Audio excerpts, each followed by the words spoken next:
Bismillahirrahmanirrahim. Assalamualaikum warahmatullahi wabarakatuh. Hai anak soleh dan soleha, apa kabar?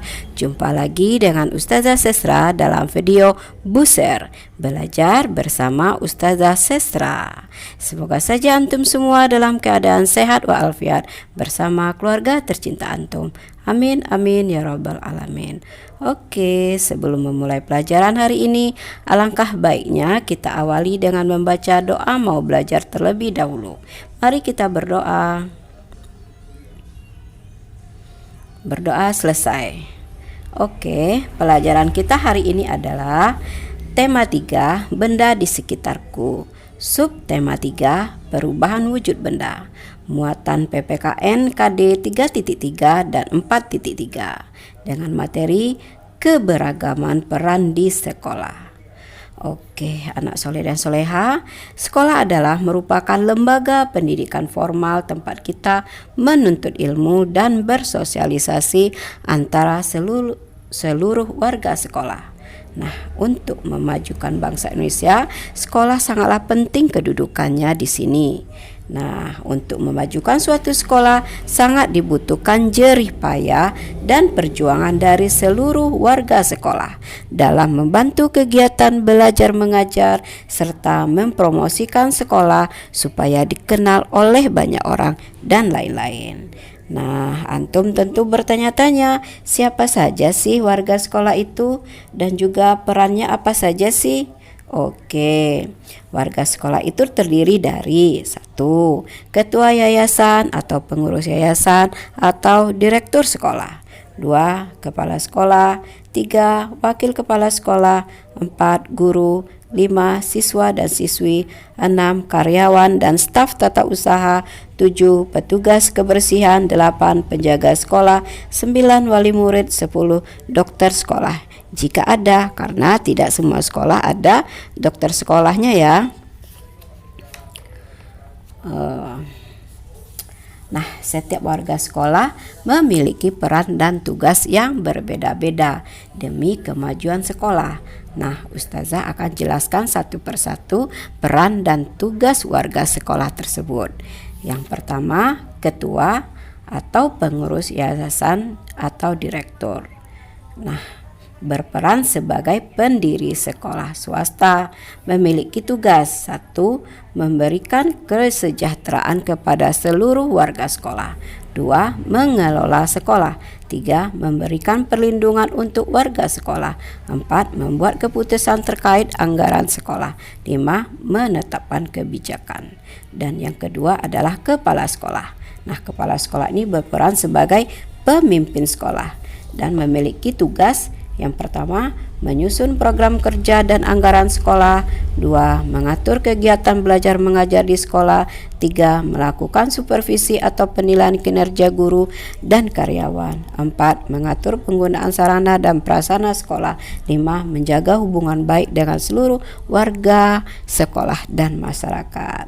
Nah, yang ketiga yaitu wakil kepala sekolah.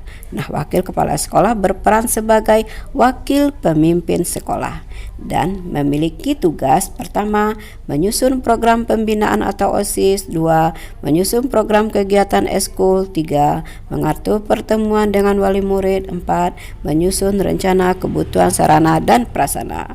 Dan keempat adalah guru. Nah, guru ini berperan sebagai orang tua di sekolah dan tenaga pendidik di sekolah. Nah, guru ini memiliki tugas yang diantaranya adalah yang pertama, memberikan ilmu kepada siswa di sekolah. 2. Memberikan bimbingan, pengarahan kepada siswa di sekolah. 3. Memberikan penilaian dan evaluasi untuk siswa. 4. Membuat administrasi keguruan. 5. Menjalin hubungan baik dengan wali murid dan lain-lain. Oke, berikutnya yang kelima, siswa dan siswi. Nah, siswa dan siswi ini berperan sebagai peserta didik yang memiliki tugas sebagai berikut. 1. Belajar dengan rajin dan melaksanakan tugas. 2. Mematuhi dan melaksanakan tata tertib sekolah. 3. Menghormati dan mematuhi perintah guru dalam hal kebaikan. Dan 4. Menghormati warga sekolah lainnya. Nah, yang keenam adalah karyawan dan staf tata usaha.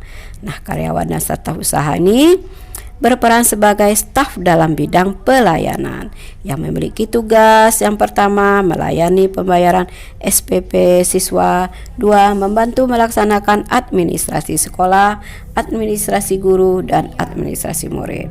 Dan ketujuh adalah wali murid. Nah, wali murid ini berperan sebagai komite sekolah atau koordinator kelas yang memiliki tugas sebagai berikut. 1.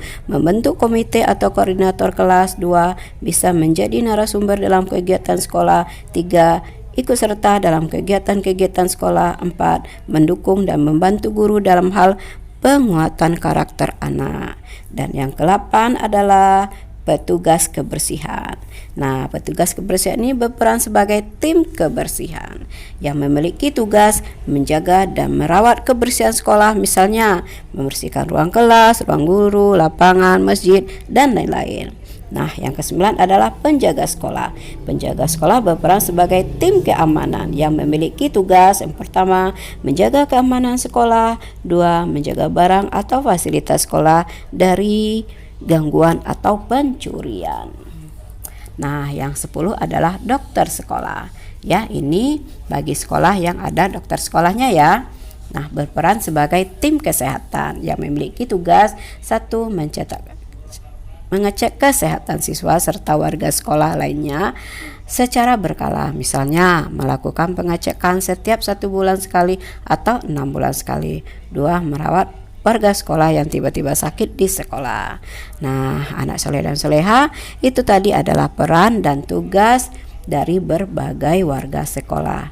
Nah, sebagai seorang siswa, kita memiliki tugas untuk belajar dan mengerjakan tugas dengan baik. Tugas yang diberikan guru itu bisa jadi berkelompok atau individu atau perorangan. Nah, jika tugas yang diberikan secara berkelompok itu harus dikerjakan secara berdiskusi ya nak. Nah, dalam sebuah diskusi kelompok, setiap anggota kelompok diskusi harus memiliki peran dan tugasnya masing-masing. Nah, peran dan tugas anggota kelompok. 1. Pemimpin diskusi atau ketua kelompok. 2. Mencatat hasil diskusi. 3. Wakil ketua kelompok. 4.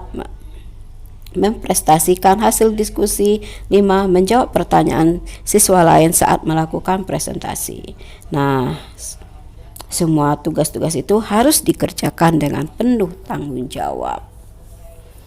Nah, anak soleh dan soleha, sampai di sini dulu pelajaran kita hari ini ya. Semoga saja semakin menjadi paham dan mengerti. Sebagai warga sekolah yang baik, kita perlu menjalankan tugas kita sesuai dengan peran kita di sekolah. Ustazah mohon maaf bila tadi dalam penyampaian materi Ustazah ada salah-salah kata atau pengucapan. Wabillahi taufiq wal hidayah. Wassalamualaikum warahmatullahi wabarakatuh.